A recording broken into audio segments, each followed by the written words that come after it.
جیسے کہ مفسرین نے بیان کیا ہے کہ حضرت قیس ابن عبادہ رضی اللہ تعالیٰ عنہ وہ کہتے ہیں کہ ایک مرتبہ میں مسجد نبوی میں تھا، میں نے دیکھا کہ ایک آدمی آیا، اس کے چہرے پر اللہ کے خوف کے آثار ظاہر ہو رہے تھے، کھلم کھلا دکھ رہا تھا اس کے چہرے پر کہ یہ اللہ سے بہت ڈرنے والا بندہ ہے۔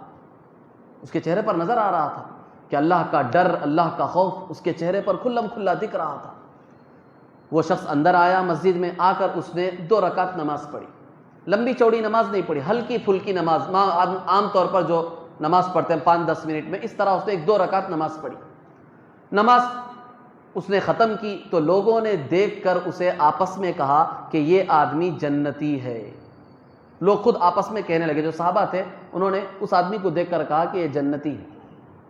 بہرحال اس نے اپنی نماز ختم کی اور مسجد سے نکل کر جانے لگا تو قیس ابن عبادہ رضی اللہ تعالیٰ عنہ کہتے میں اس کے پیچھے گیا، جا کر میں نے اسے روک کر اس سے کہا کہ لوگ آپ کے بارے میں یہ خیال رکھتے ہیں کہ آپ جنتی ہیں، لوگ آپس میں باتیں کر رہے ہیں، آپ کو لوگوں نے دیکھا، آپ نے 2 رکعت نماز پڑھی اور آپ باہر نکل کے جا رہے ہیں تو لوگ کہہ رہے ہیں کہ آپ جنتی ہیں۔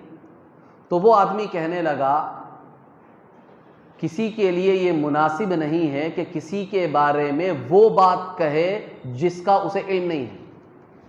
تم میرے بارے میں جو جنتی ہونے کا فیصلہ کر رہے ہو، تمہیں کیسے معلوم کہ میں جنتی ہوں؟ جنت کے فیصلے تو قیامت میں ہوں گے، کون جنتی ہے کون دوزخی ہے، تمہیں جس چیز کا علم نہیں ہے اس کے بارے میں تم کیسے کہہ سکتے ہو؟ یہ مطلب تھا اس کا کہنے کا۔ تو اس نے کہا کسی کے لیے مناسب نہیں ہے کہ وہ آدمی کسی کے بارے میں وہ بات کہے جس کا اسے علم نہیں ہے۔ اتنا تو کہہ دیا، اس کے بعد کہا کہ لیکن ایک بات سنو، میں اپنا ایک خواب تمہیں بیان کرتا ہوں۔ میں نے حضور صلی اللہ علیہ وسلم کے زمانے میں ایک خواب دیکھا تھا۔ کیا خواب دیکھا تھا؟ کہ ایک سرسبز و شاداب گلستان، ایک باغ ہے، بہت بڑا باغ ہے، اس میں ایک لوہے کا ستون ہے جو زمین سے لے کر آسمان تک پہنچا ہوا ہے، اور بالکل اس کے اوپر ایک مضبوط کڑا ہے۔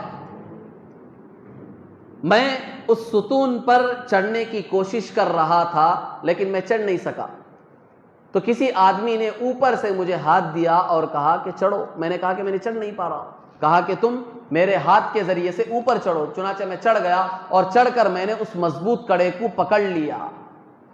میں نے یہ خواب دیکھا، خواب اتنا ہی تھا۔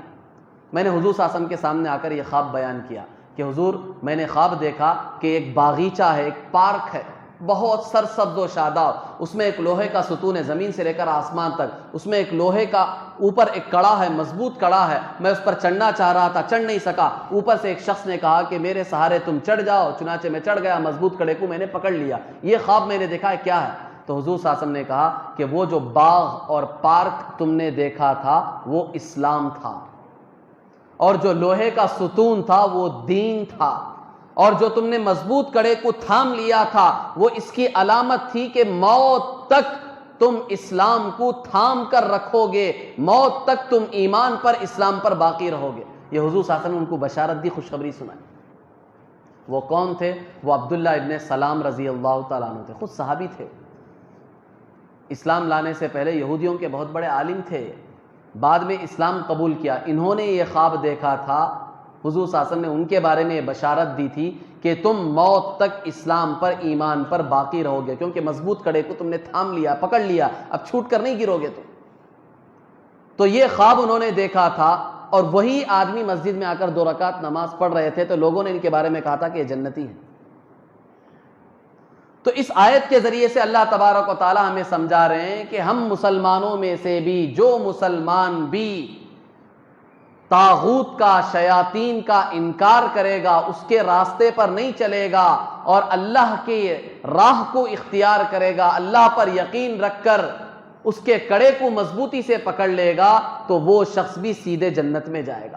اس کے ہاتھ سے کبھی وہ کڑا نہیں چھوٹے گا، نہیں ٹوٹے گا، مطلب وہ موت تک ایمان پر باقی رہے گا۔ جو آدمی موت تک ایمان پر باقی رہا وہ سیدھے جنت میں جائے گا۔ یہ ایک بشارت دی ہے ایمان